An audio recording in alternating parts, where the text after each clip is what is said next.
मित्रों, नमस्कार। देश ने हाल में ही आज़ादी के 75 साल पूरे होने पर अमृत महोत्सव मनाया। इसके ठीक एक महीने बाद प्रधानमंत्री नरेंद्र मोदी ने 75 साल बाद चीता वापसी के जरिए देशवासियों को गौरवान्वित करने का एक और मौका दिया है। प्रधानमंत्री ने शनिवार को अपने 72वें जन्मदिन के मौके पर देश के बीचों बीच स्थित कूनो नेशनल पार्क में नामीबिया से लाए हुए चीते को छोड़ा। ग्वालियर चंबल अंचल के लिए एक बड़ी सौगात है और यहाँ के लोग प्रधानमंत्री के आभारी हैं कि उन्होंने उनके लिए ये स्थान को चुना, क्योंकि आज भी ये पूरा इलाका ऊबड़ खाबड़ और डकैतों के नाम से जाना जाता है। चीते न केवल इस क्षेत्र की पहचान बदल देंगे, बल्कि आदिवासी बहुल श्योपुर क्षेत्र में रोजगार और पर्यटन उद्योग को नई ऊंचाई देंगे। आखिर कैसे हुई चीता शब्द की उत्पत्ति? चीतों को उत्पत्ति को लेकर विशेषज्ञों की अलग अलग राय है, लेकिन चीता शब्द संस्कृत के शब्द चित्रक से आया है, जिसका मतलब होता है चित्तीदार। भोपाल और गांधीनगर में नव पाषाण कालीन गुफा चित्रों में भी चीते देखे जाते हैं। The end of a tragedy चीता इन इंडिया के अनुसार बॉम्बे नेचुरल हिस्ट्री सोसाइटी के अध्यक्ष द्वारा लिखित एक पुस्तक में मुगल सम्राट अकबर, जिन्होंने 1556 में 16 से 5 तक शासन किया था, के पास 1000 चीते थे। इनका उपयोग काले हिरण और चिंकारा के शिकार के लिए किया जाता था। 20वीं शताब्दी की शुरुआत तक भारतीय चीतों की आबादी सैकड़ों तक गिर गई थी। 1918 और 1945 के बीच लगभग 200 चीतों का आयात किया गया था। भारत में चीतों को आखिरी बार सन 1947 में देखा गया था। तब से देश उनके वापस आने का इंतजार कर रहा था। ये बिल्ली परिवार का एकमात्र सदस्य जो मनुष्यों के लिए घातक नहीं है। मानव पर हमले का अब तक कोई प्रमाण नहीं है। जानकारों के मुताबिक अब तक इंसानों पर चीते के हमले का एक भी मामला सामने नहीं आया है।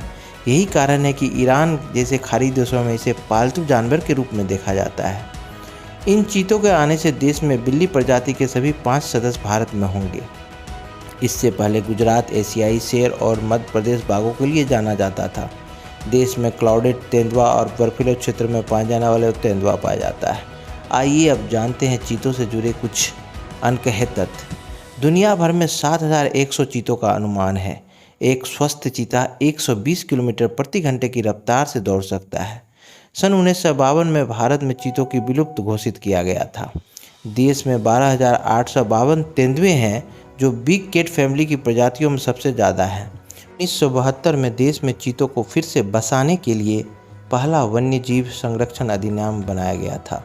1985 में भारत के वन्य जीवों द्वारा ईरान से चीतों को लाने की कवायद की गई थी, लेकिन ये परियोजना ठंडे बस्ते में चली गई। चीता परियोजना को 2008 में पुनरुत्थान किया गया था, लेकिन इसे सुप्रीम कोर्ट में चुनौती दी गई थी। बाघ, शेर या तेंदुए की तरह चीते दहाड़ते नहीं। उनके गले में वो हड्डी नहीं होती है जिससे ऐसी आवाज़ निकल सके। वो बिल्लियों की तरह धीमी आवाज़ निकालते हैं और कई बार चिड़ियों की तरह बोलते हैं। चीता दुनिया का सबसे तेज़ दौड़ने वाला जीव है, लेकिन वो बहुत लंबी दूरी तक नहीं दौड़ सकता। अनुमान ये 300 मीटर से अधिक नहीं होती। चीते दौड़ने में सबसे भले तेज हैं, लेकिन कैट प्रजाति के बाकी जीवों की तरह काफ़ी समय सुस्ताते हुए बिताते हैं। गति पकड़ने के मामले में चीते स्पोर्ट कार से तेज होते हैं। 0 से 90 किलोमीटर प्रति घंटे की रफ्तार पकड़ने में उन्हें 3 सेकेंड लगते हैं। चीता का नाम हिंदी के शब्द चित्ती से बना है, क्योंकि इसके शरीर के चित्तीदार निशान इसकी पहचान होते हैं। चीते की आंखों के नीचे जो काली धारियां आंसुओं की तरह दिखती है, वो दरअसल सूरज की तेज रोशनी को रिफ्लेक्ट करती है, जिससे वे तेज धूप में भी साफ देख सकते हैं। मुगल सम्राट अकबर को चीते पालने का शौक था।